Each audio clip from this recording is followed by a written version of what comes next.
I wrote you that song. I wrote it because when I see you normally, it's just a mess. And when I think about you, I can't breathe, and I look at you and I'm not sure you're real. You just look like if someone were to say, hey, you draw a girl, and I draw you, and they'd be like, hey, that's a perfect drawing of a girl. You're a really good artist.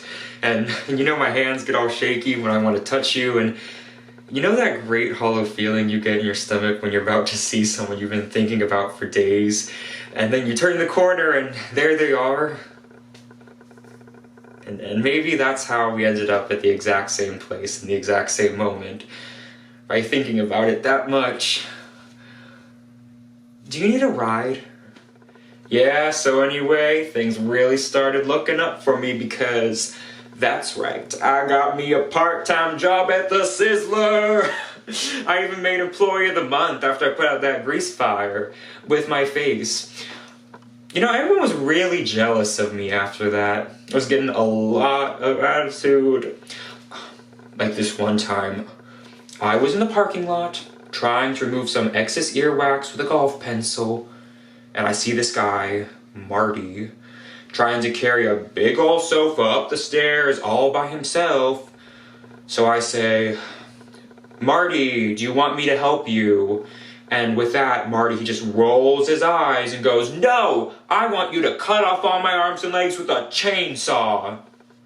So I did. And then he gets all indignant on me, and he's like, hey man, I was just being sarcastic. Well, that's just great. How was I supposed to know? I'm not a frickin' mind reader. Besides, now he's got a cute nickname, Torso Boy. So, I don't know what he's complaining about. We never called him Matthew. Actually, most of the time we called him Choo Choo.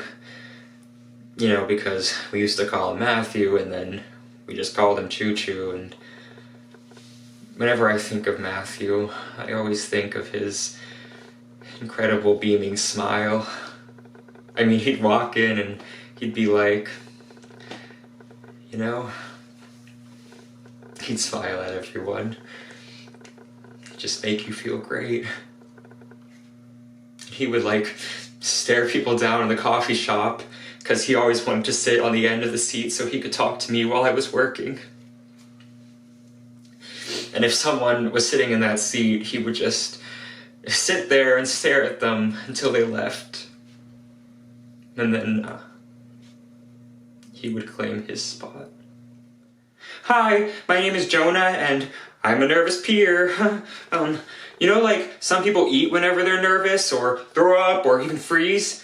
Well, it's just like that, only with pee. I don't know why I do it, I just do.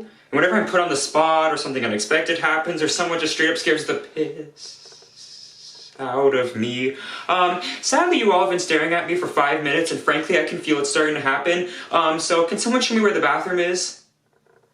I fear there can be no possible doubt about the matter. This afternoon, during my temporary absence in London on an important question of romance, he obtained admission to my house by means of the false pretense of being my brother. Under an assumed name he drank, I've just been informed by my butler, an entire pint bottle of my Perrier Jouet Brut 89, a wine I was specially reserving for myself. And continuing his disgraceful deception, he succeeded in the course of the afternoon in alienating the affections of my only ward, and he subsequently stayed to tea and ate every single muffin. And what makes his conduct all the more heartless is that he was perfectly well aware from the first that I have no brother, and that I've never had any kind of brother, and that I don't intend to have a brother, not of any kind. And I distinctly told him so myself yesterday afternoon.